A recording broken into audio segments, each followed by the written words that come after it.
As a trauma survivor, I have always been interested in resilience. But growing up, I believed it was something that you were born with. Then in graduate school, I learned that it was a quality that we all possess and a set of skills we can all strengthen. Most of my resilience has come from writing and seeing myself in new ways by confronting the stories I've always told myself. The more I did that, the stronger I became, and I've dedicated my life to helping others do this work. This podcast is for anyone who wants to understand their story and how to revise it, because when we do that work, we change the world. What if your life was defined by your relationship to your partner? Would you know who you are in the wake of their loss? And if you didn't, how would you find yourself? In her memoir, Available As Is, former lawyer Debbie Weiss thought a new partner would bring her what she needed. But as the dating disasters piled up, she realized what was truly missing from her life and how to find it. Join us as we discuss how multiple major losses impact the way we see ourselves and the world, the challenges of dating when you're over 50, and the most important thing new writers should consider when starting a book on this week's episode of the Writing and Resilience podcast. Let's dive in. In memoir, every scene should move your story forward, but it can be difficult to figure out which scenes belong, let alone how to frame them when writing about trauma and other tough topics. How do you know which details are essential to your story and which ones will just overwhelm readers? And just as important, how do you write these scenes without triggering yourself? These are common questions that can be so tough to answer. That's why I'm teaming up with Jane Friedman on October 16th to teach Mastering Trauma Scenes to Improve Your Memoir. During this webinar, you'll learn the difference between trauma, crisis, and rising action, how a scene's position in your manuscript will determine which details matter, and how to slant your material so that it propels your story forward. You'll leave with a deeper understanding of your story, confidence in your ability to add tough scenes to your memoir, and tools that will help you care for your readers and yourself. Best of all, this webinar is only $25. That's right, $25.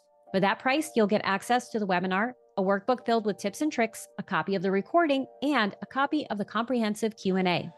So if you want to craft a story that hooks readers and keeps them glued to your memoir, join me on October 16th for Mastering Trauma Scenes to Improve Your Memoir. The link is in the show notes. Well, hello, Debbie. Welcome to the Writing and Resilience podcast. I'm so happy to have you on. Thank you, Lisa, for having me. I appreciate it. Well, I appreciate you giving me the opportunity to read your book, Available As Is. Love, love, love this cover. It's so great. And, there was this aspect of this, it's memoir, and it definitely has that flavor, but it also had this soap opera-y fiction flavor to it that made me think about it between readings and made me so excited to come back to it later on when I was coming back to read. Oh, well, thank you. I kind of wanted it to read like fiction. That was what I wanted to do when I was writing it. Well, you definitely accomplished that. We're going to dive deep into your book, but before we do, I always like to give the author a chance to tell us anything they'd like us to know about the story. Well, it's all true. It's the time frame's condensed, names have been changed, but it's basically the true story. It was about losing my husband and my high school sweetheart of 32 years. He passed when I was 49, and we'd been together since I was 17, and I'd known him since I was 7. So it was about just kind of creating a new life and trying to become a new person after widowhood. Yeah. And to me, when I was reading this, some of the things that I really liked, we're going to get into the dating piece, which was a very fun and interesting way to explore grief. But this is also a book about layered grief, because George's death isn't the only big loss that this narrator faced. You also lost your mom when you were very young. I did. I lost my mom when I was 10. She died 4 days before my 10th birthday. Yeah. And it's funny the timing of this recording, because the anniversary of her death is actually tomorrow, August 9th. And that'll be 51 years. So yeah, she died when I was 10. And that, I think, kind of very much informed who I became as a person and the choices that I made for the rest of my life, and wound up with George. Motherless daughters, I think, is definitely, a theme I look at in the book, and something that shaped my life. So what research have you done on motherless daughters? Is there something that you discovered as you were writing this book that became an aha? Not so much. I looked at this stuff more when I was probably a little younger, when I was going through college and law school. One thing that did strike me was that sense of kind of resilience, of the sense of sort of being kind of self-sufficient. And that Mm-hmm. was something that I was sort of raised with after my mom died. I'm an only child, and I was kind of raised like a little grown up. Yeah. So that kind of hit home. Yeah, you definitely had to grow up fast, and your father's wonderful. I mean, the way Yeah, you portray him in this book. And yeah, and yet, there were so many things that he couldn't do for you because he didn't understand what it's like to be a teenage girl. So you that's had to true. figure out a lot of these things on your own, even though, of course, he did try. So there was this death, and then George dies. And as I was thinking about how to describe this, there was a part of me that says he died suddenly, not because it was a sudden death, but because your awareness of what was happening came on suddenly. That's true. Yeah. Part of the book very much was the idea that George really tried to insulate me from the experience of what he was going through. He had cancer and didn't really let me be a partner in all of that. And I sort of wasn't handling that in a way that was Mhm. proactive enough looking back. So it was very much about what that was like, and then sort of trying to become a full person after that and deal with the aftermath of why was that like that? Why was Mhm. this so truncated and strange? Although maybe, losing somebody prematurely like that is naturally truncated and strange. Yeah.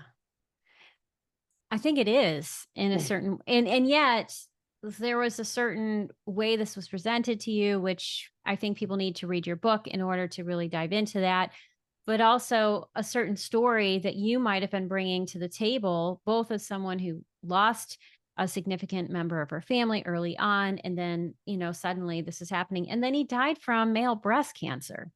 Yeah, he did. Yeah, that's very rare. So yeah, I was kind of like, why us? I mean, that wasn't something that was hereditary in his family, although his two uncles had died somewhat young, though not that young, from Hmm. from lung cancer.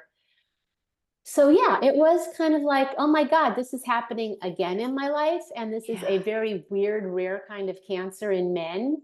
And yeah, yeah, sometimes when I was reading things afterwards, there was this expression, there is no why.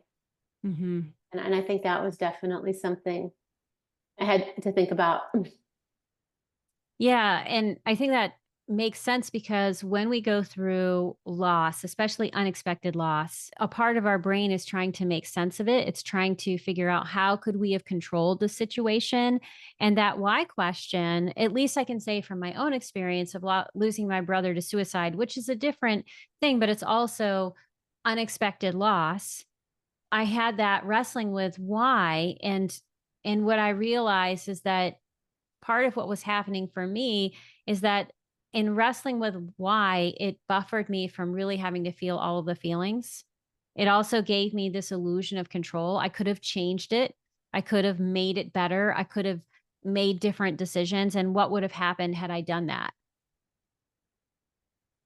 That makes sense. Yeah, I do think we look for the why for something that's premature and inexplicable. And Mhm. we always like the sense of control, like, well, I could have done this better. I Right. think as a society, we're very proactive in terms of, process improvement and how would we have improved this? And, I'm a former lawyer, so it's very much, how could I have handled this effectively? How could I have done this? Mhm. Or even thinking about all those ridiculous Lifetime movies, which always portray the deaths of somebody sort of beautifully, from Right. cancer. It's always this sort of great resolution and spiritual, some sort of awakening, which isn't what it's like. It's actually quite messy Yeah, it and is.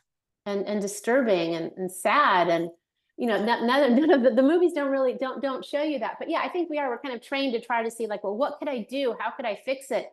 And maybe the answer is, well, you couldn't. Mhm. Yeah, absolutely. And as I'm thinking about, this is a cancer memoir in a way. It's a grief memoir. And I'm sure you've heard this before because you're a writer.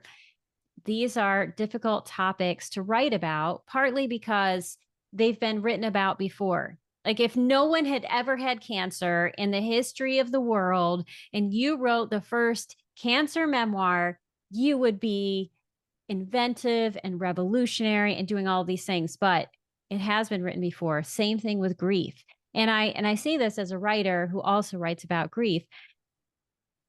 The thing we always have to do is figure out what is the question that hasn't been answered yet. What is the way that we can explore this that is different? How can we find a new angle so that our story is both universal in the sense that many people can connect with it, because we all lose someone at some point in our lives. And yet you are making me look at this in a new way. How did the way that you wrote this book accomplish that goal? Oh, well, I hope I did. I tried to look at it through the prism of about 14 months after I'd lost my husband and I was ready to date again. So I was trying to look at it. The dating was the prism, but the bigger lens for me was the idea of how would I create a new person when I'd never really created a new person in the first place. Mm, I'd gone straight from my dad to my husband. He was 4 years older. He had a very strong personality, tech guy. He kind of controlled what we did, how we lived, which for me at the time was fine. So, I'd gone straight from college, law school, dad, husband. So there I was at 49. My life was very insular. I didn't have really friends, connections. It's like, how do I create a life? How do I live? yeah. So what I tried to do, I hope that was a little different, was the idea of how to create a new life at 49 as someone who sort of never went through a real adolescence. And Hmm. then through the prism, because I wanted it to be funny, because this Yeah. stuff is funny. Dating as a grown up, being a grown up is kind of funny. You feel like you're 12, but you've got major credit cards and a big sports car. Hmm. I had my late husband's sports car and credit cards, and it's like, okay, but I'm crazy. Now what do I want to do? But Right. also then the idea of, what's it like to start dating when I hadn't dated since I was 17 in 1980, and Hmm. what it's like to suddenly wake up and be sort of really inexperienced and trying to date in the modern world, which at that time was 2014. So that's what I tried to do to make it different and kind of where my writing had been focused. Yeah, and thinking about the context of this dating part, which we're going to talk about next, had you dated much before George? I don't think I remember reading about other boyfriends. There were none. I was a high school geek, so I didn't date much. And then I'd known George since I was 7. We started dating when I was 17, and I needed a date for my senior prom, and we hung out a little before then. So he was my one and only. I didn't date before George. And then we lasted up until, he passed for 32 years. So nope. Yeah, so this isn't just limited experience. This is no Yeah, experience. virtually none. Right. Virtually none. And not only are you trying to do this at a different time of life, but the rules of dating have changed. Even if you had been dating a lot in 1980, it's different now. And Yeah. so there were all these crazy situations or banana situations that you end up in with these guys. And, tell us a little bit about why you wanted to add so much of this in. And I agree, I think it was a great way to do it. But what did you learn from really looking at your dating life? Well, unfortunately, what I learned, and I felt like there was this battle between older men and women. And I felt like there Mhm. was this real underlying kind of hostility. And to me, I think it kind of came out of the way little boys and girls had been raised Mhm. in the 80s and 90s, and just kind of typical gender roles, where it really felt like guys were kind of like, wow, it didn't work being a good husband. Now I want to get laid. I mean, they didn't really seem to like women very much. I got a real sense of Mhm. revenge. I got a real sense of hostility. And I got a real sense of abnegation of not just responsibility, but kindness. And what was weird for me is that, by that point, as time went on, I did have some women friends who were my age at that point, early 50s. I, yoga and hiking. And the gals, most of the women weren't that crazy. It was the men. And it Mhm. was the dating situations that were that crazy. I mean, if you meet, if you don't date and you meet, 10 people for coffee, maybe 9 of them are going to be pretty normal, right? You'll have a coffee and you're like, okay, you're not in love with this person, they're fine. But it's like if you're going on it, if you meet people online and this is a quote unquote, exploratory date or first date, and you meet Mhm. them for coffee, 8 out of 10 are going to be crazy. And there's going to be something that feels really fundamentally wrong, but that's only in the dating arena. Mm-hmm. So, I mean, it did feel like this huge, hostile, difficult issue that people really weren't acknowledging.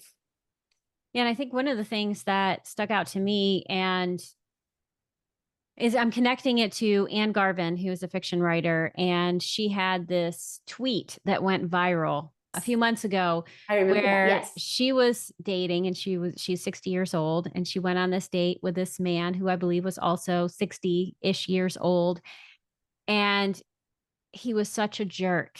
And one of the things that he was most disappointed about was that she was a 60-year-old woman, that Yeah. there was this expectation that he, whatever he was, should be with a younger woman, and that he deserved this, and that there was something that he deserved or he should have, which was different than what was in front of him.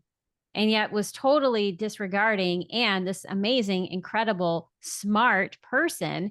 And I got that sense in this too, that not only is dating hard, and not only are people bringing all of this baggage to the table, especially when they're older and they're dating, but there's this belief that women of 50 and above are and should be invisible, that we've lost our attractiveness. There's something that's missing in us now.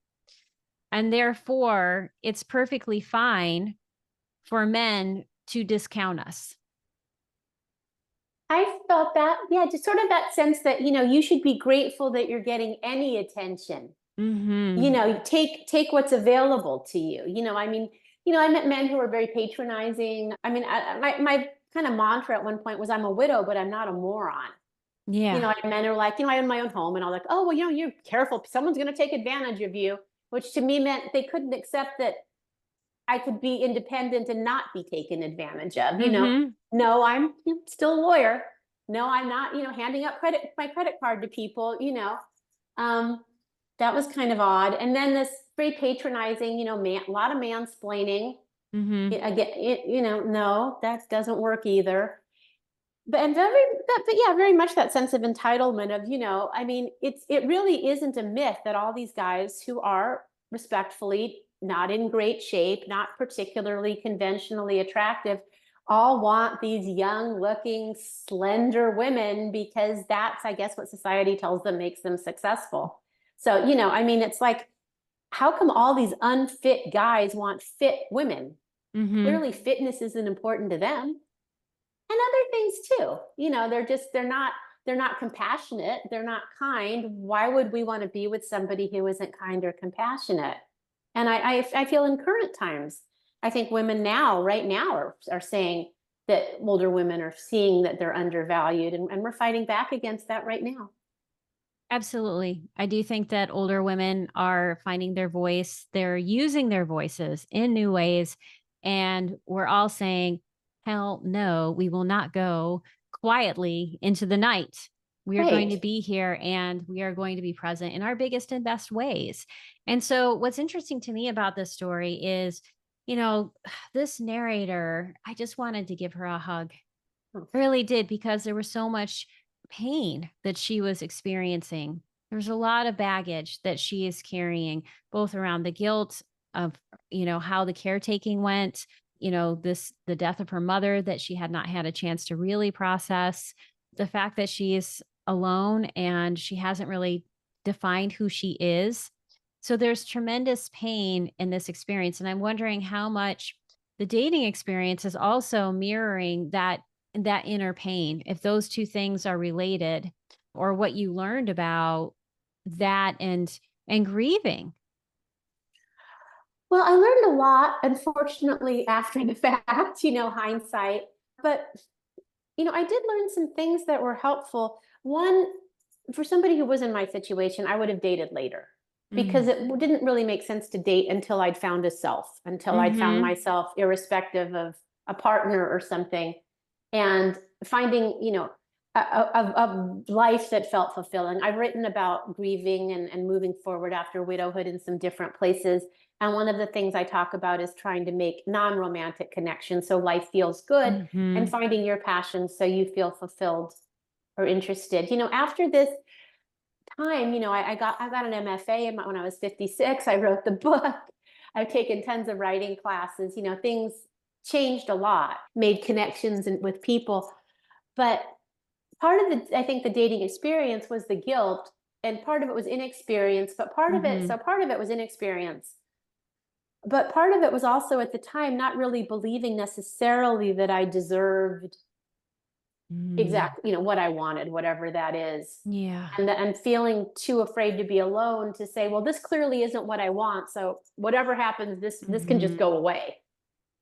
Just getting rid of things that weren't for the best. And that's definitely something I learned was to build up a life and a self on my own before looking to a partnership, and also just not to settle and not to accept things that don't feel right. I think so Mhm. often as women, maybe we're told not to really trust our instincts, right? You don't want to offend somebody, you want to give somebody another try. There aren't that many people out there, and all that's so wrong. Yeah, and I love that you bring up this idea of, what we deserve and how that influences what we go for, what we're willing to accept. And when I was reading this, there's this way that this narrator accepts a lot of, you know, unacceptable behavior. There's a lot of saying yes when the inside says no. But then there was this rebellious part, right? So there would always come this point where the voice of the woman who blogs would come in and be like, "Hell to the no, we're all done." Yeah. So, yeah, as you think about this, I wanna think about this in 2 ways.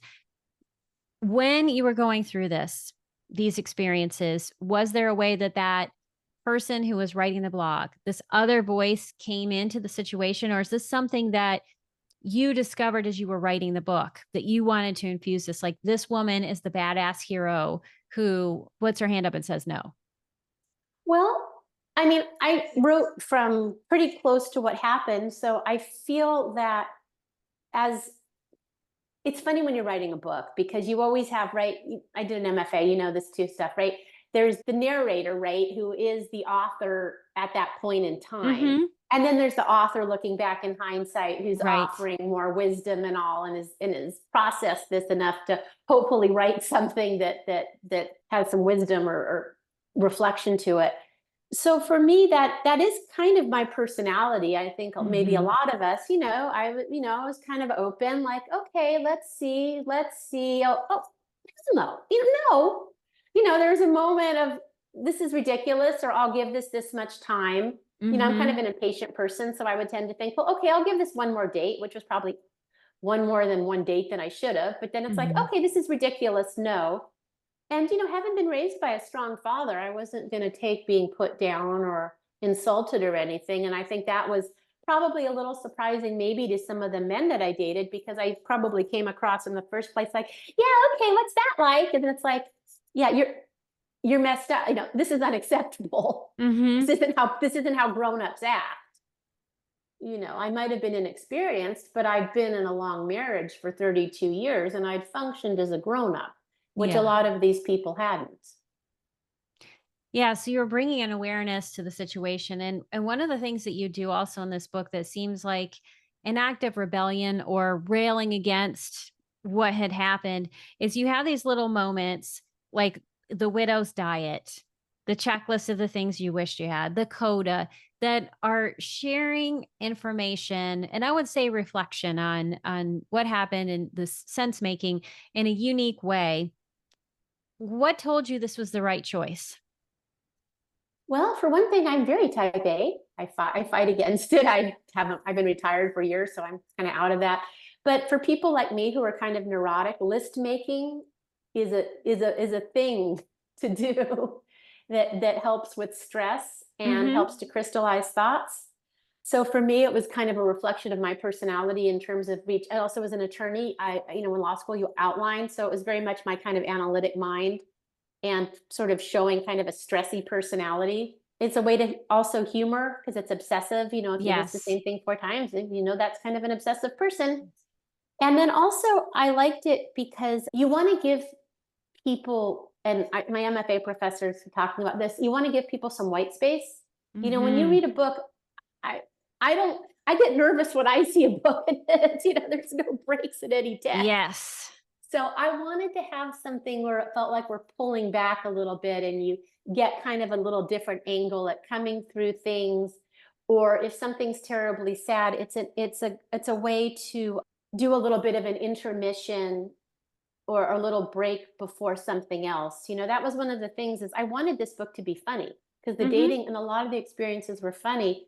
And I wanted to set off the tragedy with humor. And the lists were a way to do that. And also to give people a break. It's like, Yeah. yeah, this is sad. Okay, yeah, we've just got the death chapter. Phew. Okay, we see this. And then, you can go into the surrealistic dating chapter. Right. And I think that use of white space was really helpful. I mean, one, it does add some levity, the way you frame things, like the widow's diet.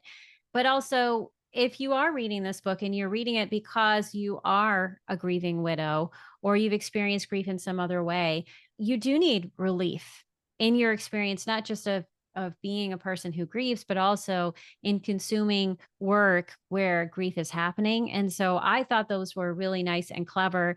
And I really appreciated the humor.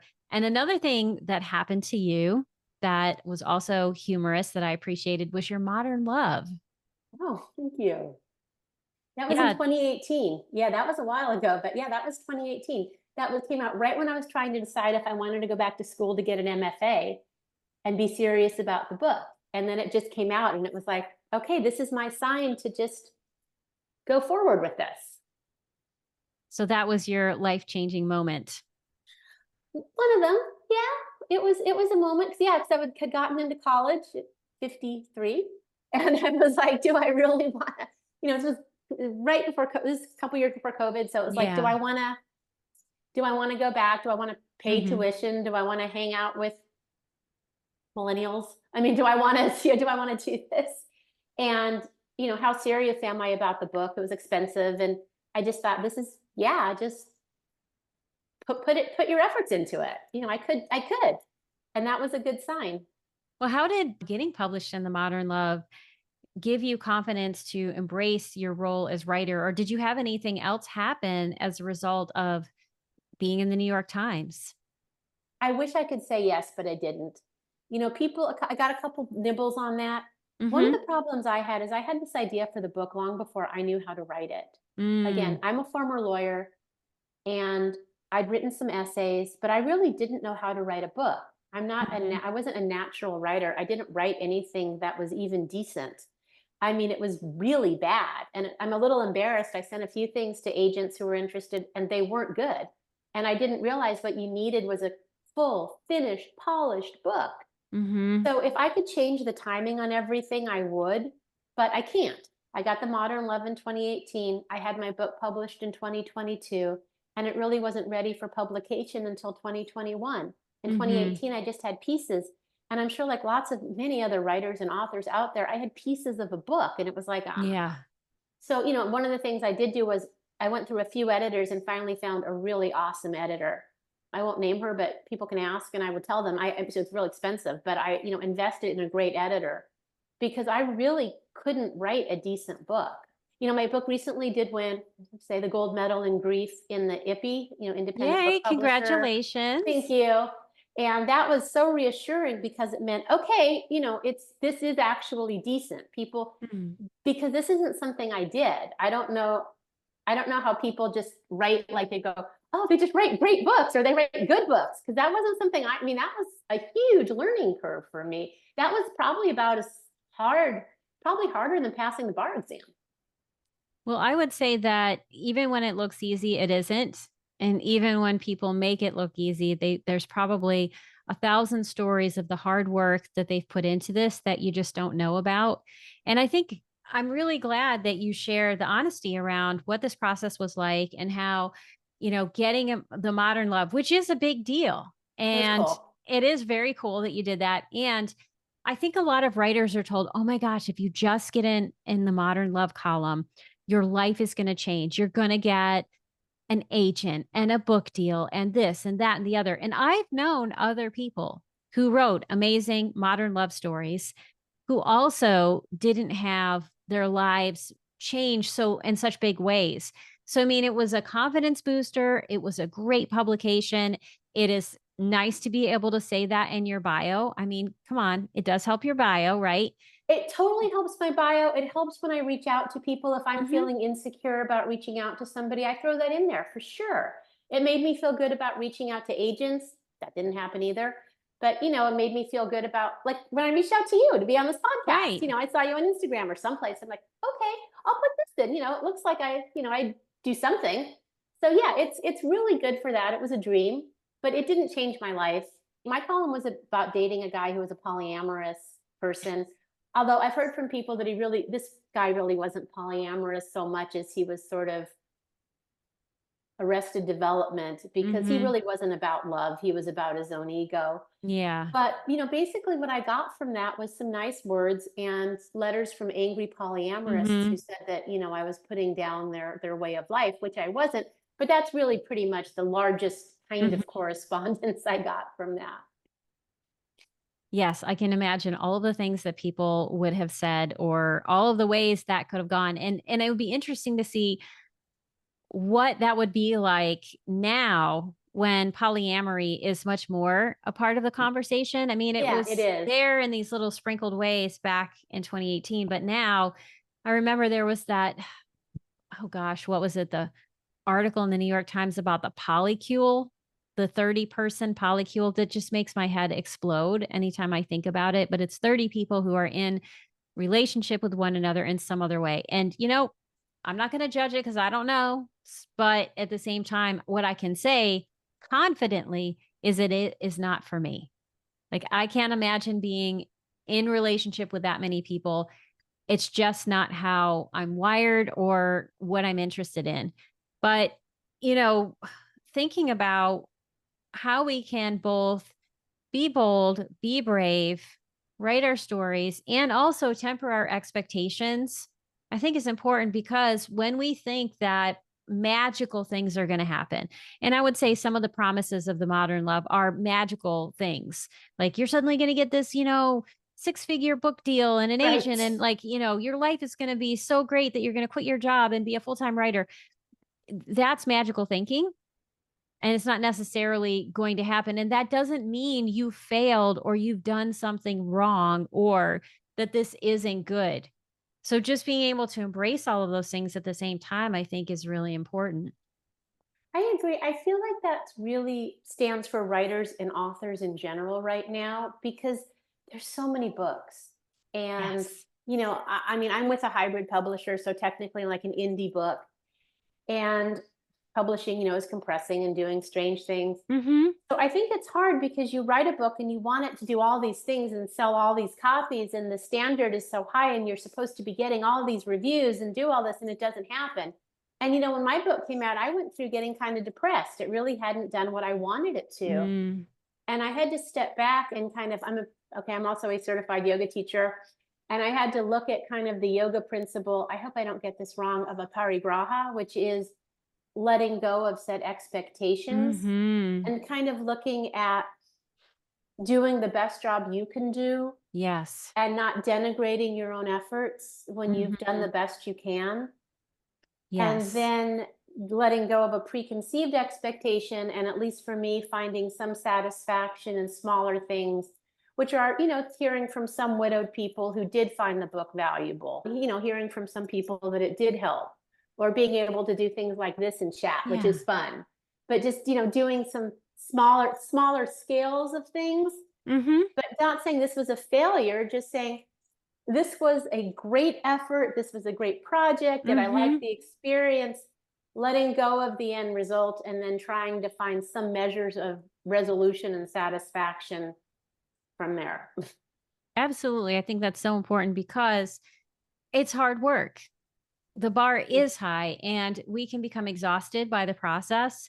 And then by the time our books do come out, it can feel a little anticlimactic. We're thinking, but it should be something else. And yeah, that discounts the hard work. So, how can you always embrace the fact that you showed up? You did it. And you can go to your deathbed knowing that you did everything you could. And that's all you can do. I mean, you can't go back in time and do something different, nor should you. If you've given it your all, you've given it your all, the end. And I agree. yeah, and we need to be able to embrace that. Yeah, I agree. And I think we need to also, set boundaries like, okay, I tried TikTok, but I mean, the idea of a writer of this promotion, I mean, you can always do more promotion. My Mhm. goodness, my inbox is so full of classes and Facebook groups and classes with groups for Mhm. every little aspect of this that it's really hard not to be hard on yourself or feel that you could do something differently. Yes. And I felt that. I used to watch, the Modern Love TV show, and think Yep. mine didn't get there. I think, throw my glass at the screen, and had to accept, hey, I did it. It was fun. I could enjoy this. It didn't really go anywhere, but it was a cool thing to do. It was a great experience. If I can do this, I can do other things I want to do, Yeah. you know. Exactly. I mean, it gives you confidence that you have what it takes to do hard things. And you have been doing hard things for a long time. As a person who lost her mom, as someone who is a widow, who lost your husband, and then also all of these dating challenges that you have faced.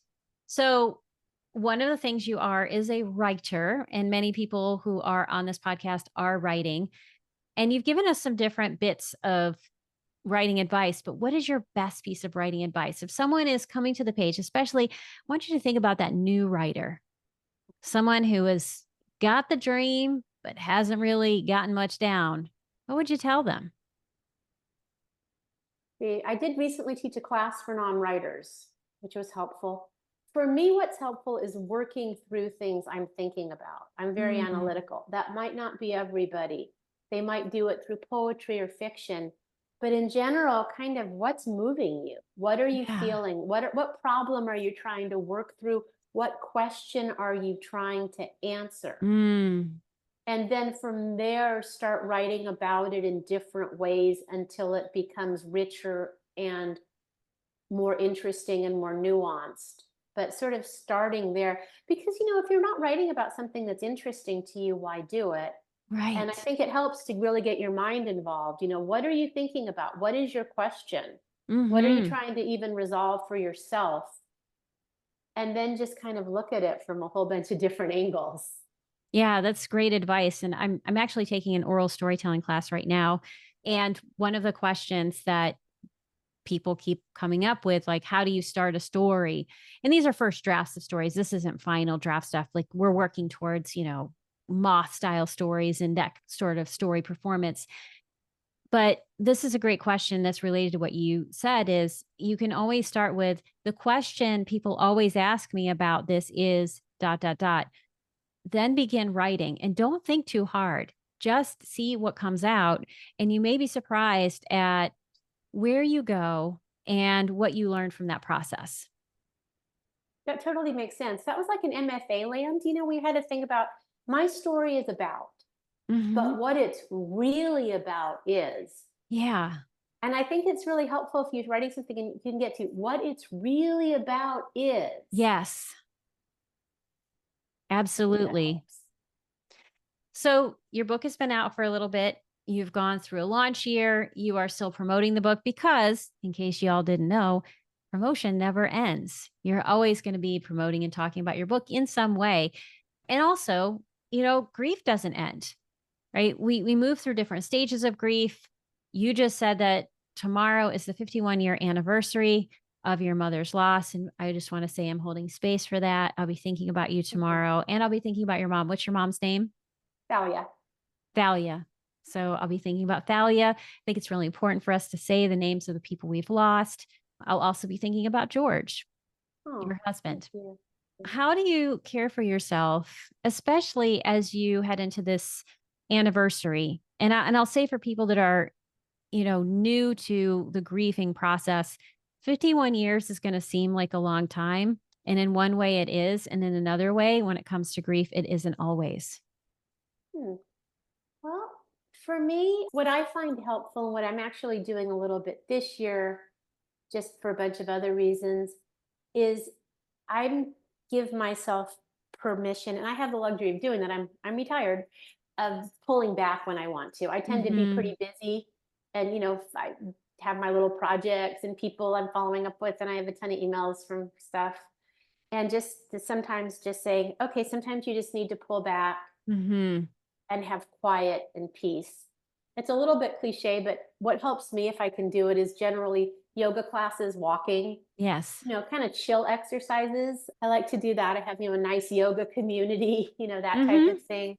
But part of it also is just kind of pulling back and deciding, I have a couple groups of people who are kind of contentious and deciding, well, this isn't the week that I feel like talking to them. Yeah.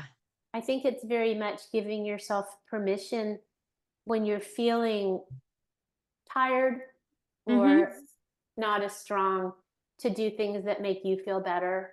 You know, for me, there's a really great bakery in town that delivers for only $5 and has Oh, just nice. amazing treats. Treats are always good. Yeah. And I love that movement is a piece of this because one thing that can happen, and, obviously your grief is at a later stage, but especially I'm Very. thinking of, early grief, is it we lose our breath, right? There's a way that Oh, we can freeze into the grief response. So the more that we can move, which you talked about beautifully, the more we allow our emotions to move through us, whether that's grief or whether that's a trauma response or whether that's anything else. That can be a great way to get your emotions moving, and they don't always have to be sad. That's the other thing about an anniversary is it doesn't have to be sad. It can be joyful. for me, I mean, my anniversaries with grief are in some ways joyful now because, my mom died 51 years ago. I've lived, a life since then, obviously.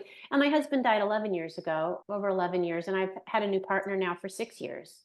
I moved a few years ago to a new place. One thing, it's by water. I find walking by water to be Mhm. extremely helpful Yes. with just, it feels like everything kind of dissolves a little bit and loosens up. So for me, I mean, sometimes these times are joyous in the sense of feeling a sense of progress Yeah. and seeing, things are definitely better. Choices were good. Things are fine. Mhm. It's almost, I don't want to say reassuring, but I do find these times to be reflective, but not necessarily really sad or anything. I mean, I Mhm. don't have a lot of visceral grief or anything at this Yeah. point. And for new grievers, I know this is cliche, but having a grief therapist really helps. It does. It really does. Well, if people want to buy a copy of Available as Is, I'm going to hold that up again for those watching on YouTube, and they want to contact you, learn more about your story, just connect in that social networking kind of way. What are the best ways for people to connect with you? The best way to connect with me is my website, Debbie Weiss Author. Be careful, please. There is another Debbie Weiss out there. She's from New Jersey. She's a brunette. She's also a widow. She's really nice. But I'm the blonde Debbie Weiss author of Available as Is. Her book has a different name. It's Maybe I Can. Yeah, but I'm Available as Is. I'm Debbie Weiss author. My website, you can find me. Friend me on Facebook or find my Facebook page. I'm actually really active on Facebook. I put up a bunch of funny stuff and actually people chat with me. It's kind of fun. So you can also find me, Debbie Weiss, on Facebook. I'm Debbie Weiss Author on Instagram. You can find me on Instagram. So I'm there as well. To buy my book, it's on Amazon. It's available through major bookstores and everything. And obviously, I love local bookstores. The most copies of my book sold at our local bookstore, Bookshop Benicia, which is just wonderful to have in our town. Nice. So I love local bookstores as well. They're the lifeblood of the writing life. And, many times local bookstores are where not only you'll have your book, but you may have a book launch event. I did. So, yeah, I did. connecting with your local bookstore is really important. And they give you advice. The people who run them, the people I've spoken with, also Rakestraw and Danville, where I used to live, the folks there will talk to you and they'll chat with you and give you advice and talk to you. It's nice to just kind of pick people's brains. Absolutely.